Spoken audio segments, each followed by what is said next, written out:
Hola a todos, mi nombre es Heidi Jacqueline Macho López, estudiante de Ingeniería de Mantenimiento, mención mecánica del Instituto Politécnico Santiago Mariño. En esta oportunidad vamos a hablarles sobre la inspección y mantenimiento de equipos estáticos y la inspección basada en riesgo o RBI. Vamos a tocar el tema sobre el separador vertical de dos fases. En la asignación nos dieron el datasheet o la información previa que había sido levantada años anteriores. Podemos decir que el equipo es un separador de mezcla de gas húmedo y condensado. La nomenclatura del equipo es la B301, separador de gas líquido. Tenemos que es un recipiente a presión vertical, que su carcasa es de SA516 grado 70, acero al carbono para servicio a presión moderada y los internos de Mister de acero inoxidable 316.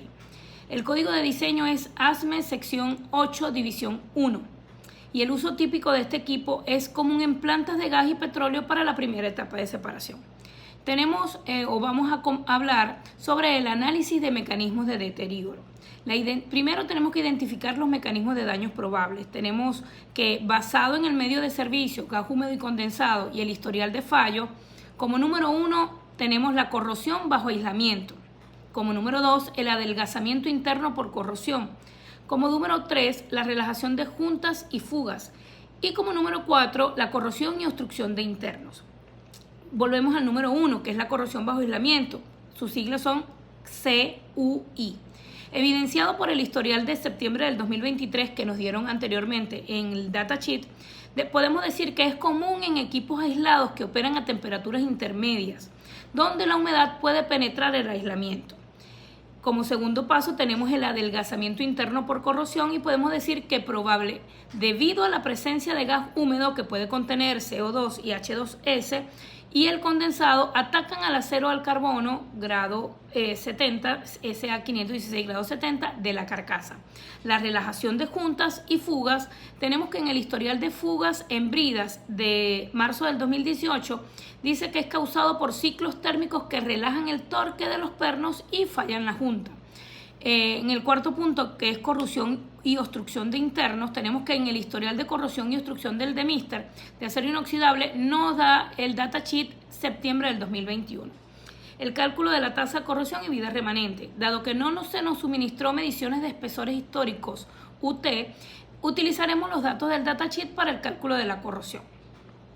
Tenemos que podemos explicar aquí acerca del espesor nominal, el espesor requerido, el espesor corroído de diseño.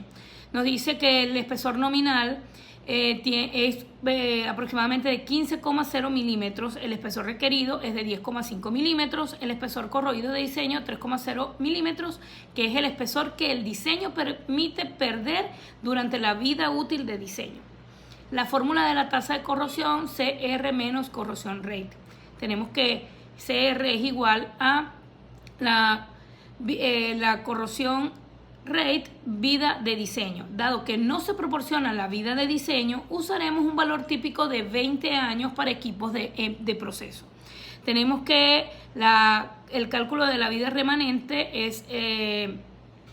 Para este cálculo necesitamos un espesor actual medido. Asumiremos que después de 15 años de operación el espesor actual es de 13,5 y que tiene una pérdida de 1,5 milímetros en 15 años, lo cual es coherente con el CR igual a 0,1 milímetros por año estimado para el intercambiador de calor que también tenemos en el ejemplo.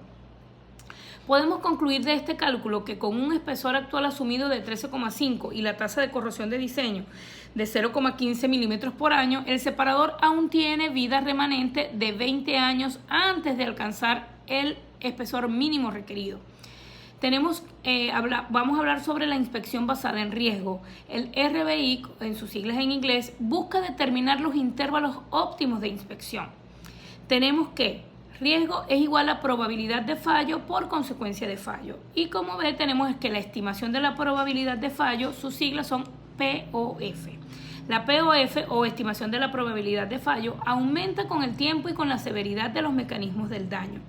Tenemos que el mecanismo dominante es el adelgazamiento por corrosión interna y la corrosión bajo aislamiento. Tenemos como base la RL calculada de 20 años o vida remanente. Es alta, lo que indica que esta estimación de la probabilidad de fallo es relativamente baja si se mantienen los programas de inspección.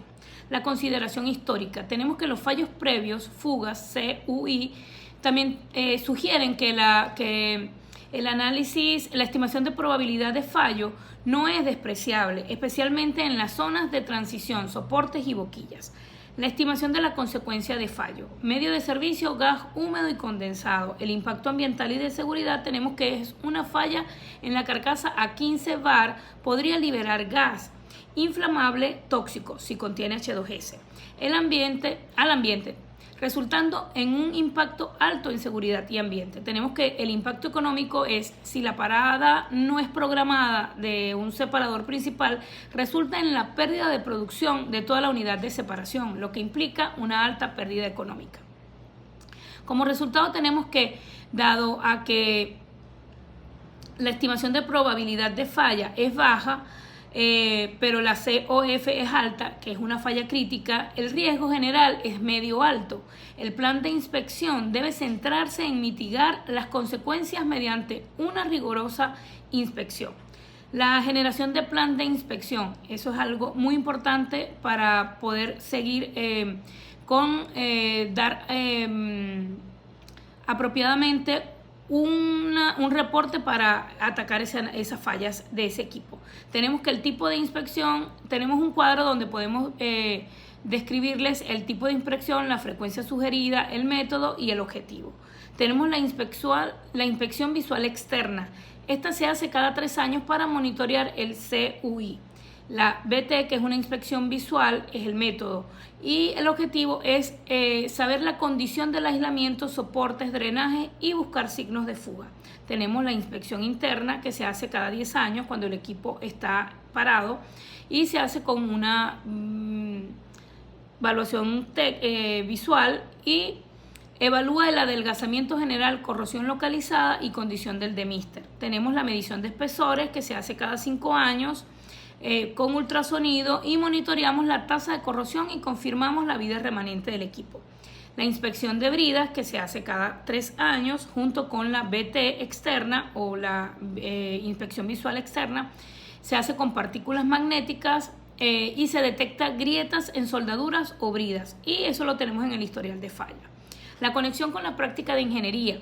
Tenemos que la vida remanente es 20 años y asumiendo la actual, que es de 13,5 milímetros, y el CR, que es 0,5 milímetros año, el equipo es apto para continuar operando hasta la próxima parada programada, ya que la vida remanente es mucho mayor que el intervalo de inspección interna sugerido, que tenemos que es de 10 años.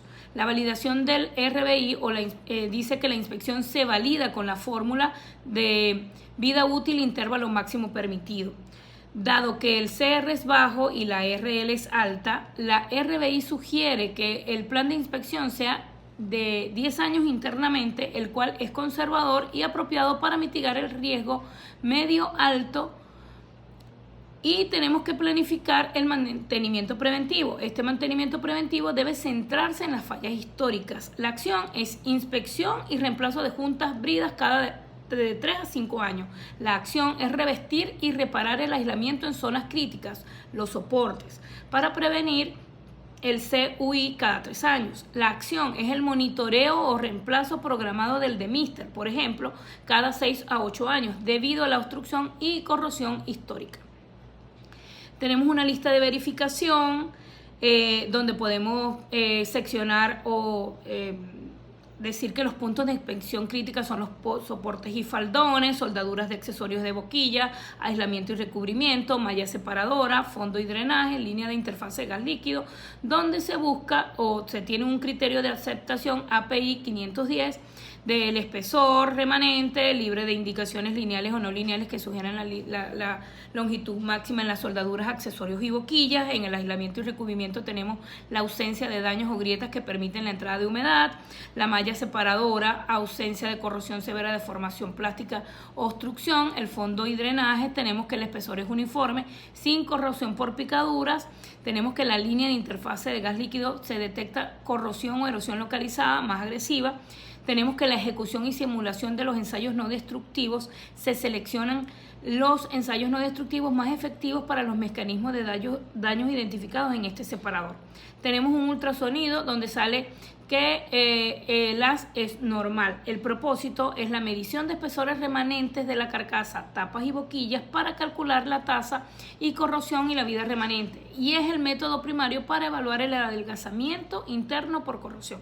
Tenemos los líquidos penetrantes o partículas magnéticas. El propósito de esta inspección es la detección de grietas superficiales o subsuperficiales en soldaduras, especialmente en el faldón y las boquillas, y en la zona de la brida de entrada donde ocurrió la fuga histórica, según el datasheet. Es preferible para el material ferroso, lo que es las partículas magnéticas es preferible para material ferroso SA 516 grados 70. La inspección visual, el propósito de esta es la base de toda inspección y se usa para evaluar el estado general, buscar en inspección interna y evaluar la corrosión localizada y la condición del demister en una inspección interna probablemente. Entonces tenemos que las conclusiones de este informe es la aplicación del enfoque del RBI o inspección basado en riesgo, que identificó que el riesgo del separador B301 es medio alto, impulsando principalmente por la alta consecuencia de fallo debido al medio de servicio, que es un gas húmedo a presión. El mecanismo de adelgazamiento por corrosión con una tasa estimada de 0,15 milímetros por año permite una vida remanente de 20 años más, validando la continuidad operativa del equipo. Los fallos históricos en fugas híbridas demuestran que las zonas críticas son las boquillas y los soportes, lo que guía la selección de los ensayos no destructivos. Como recomendaciones finales tenemos la mitigación del CUI, que es aumentar la frecuencia de la inspección externa del aislamiento a cada 3 años en la zona de soporte y transición, reemplazar cualquier sección dañada inmediatamente. Tenemos como punto 2 el monitoreo reforzado, implementar mediciones de espesores cada 5 años, especialmente en la línea de interfaz gas líquido y en las tapas inferiores. Y como mantenimiento preventivo, incluir la limpieza y el torquing controlado de los pernos de las bridas principales como parte del mantenimiento preventivo rutinario en respuesta a la fuga histórica. Me despido de ustedes, espero que les haya gustado la exposición, nos veremos pronto.